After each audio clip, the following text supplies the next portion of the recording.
Kung mapapansin ho niyo dito, yun pong orange pie na to,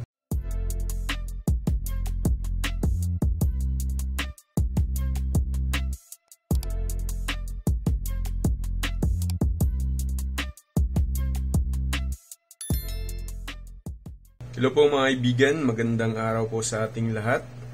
Ito po mga kaibigan, pinapakita ko sa inyo itong dalawang orange pie 1, no?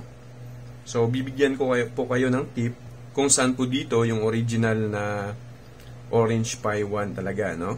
So kung makikita po ninyo ay magkapareho lamang po sila. Ayan, nakikita nyo naman po, magkapareho lamang po, ano? Kung di po natin alam, yun pong orange pie 1 talaga, kapag baguhan lamang po tayo, ay hindi agad natin ma-identify kung saan ho dito yung original.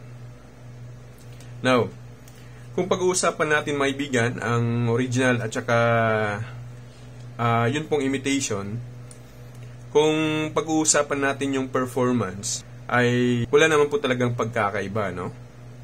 Pero yun lang, kasi nga po is imitation ang isa dito, mas marami ho talagang mga matatawag natin na factory defect. So kaya, disadvantage lang din ay mas marami yung mga slow internet connection ng imitation ho, gaya ng isa ho dito na atin pong hinahawakan ngayon. Pero, ako din po ay nakagamit ng isang hindi original na orange pie 1, pero sa awa ng Diyos, okay naman yung kanilang performance. Kasi nga po, ayan, kung makikita ho ninyo, talagang kuhang-kuha din naman yung mga parts ho nito, ano? Meron din pong orange pie 1 na Allan Piso Wi-Fi board na kung saan ay ginaya din yun pong kulay orange. Yun din po ang gamit ko mga kaibigan. Umabot na siguro ng 500 pieces yung atin pong nagamit, at personal ko din ay ginagamit ko din yan, yung orange pie 1 ni Allan. Kung mayroon bang pong problema na nararanasan ko ay kakaunti lang din naman po, ano? Same performance din sila ng original. Actually, same lang din naman kasi nga po, econopia lang po sa original.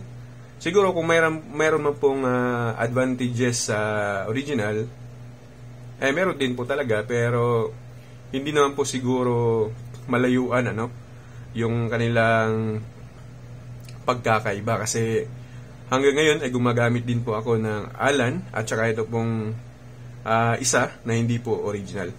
Ngayon, kung magtatanong ho kayo kung ano po yung dapat nating gamitin, ay depende din po yan sa budget ho natin.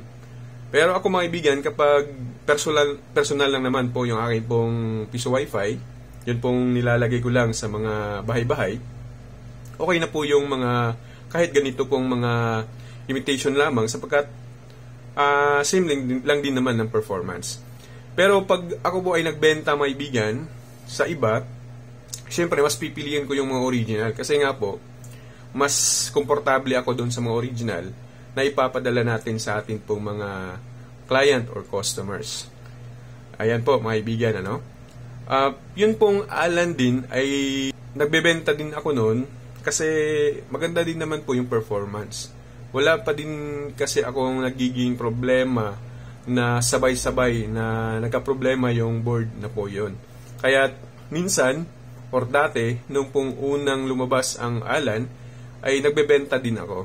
Pero ngayon ay hindi na ako bumibili noon para sa mga client ko. Ang akin na pong binibili is yun pong talagang original na orange pie mga kaibigan, orange pie 1. So saan dito yung hindi original?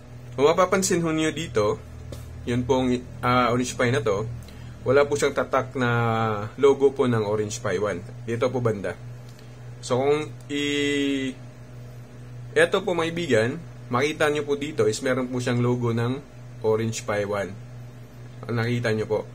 Tingnan nyo po yung pagkakaiba nila. So, wala yung isa. Meron yung isa sa likod din. Meron din ditong sulat, at dito naman sa likod ay wala. Ayan.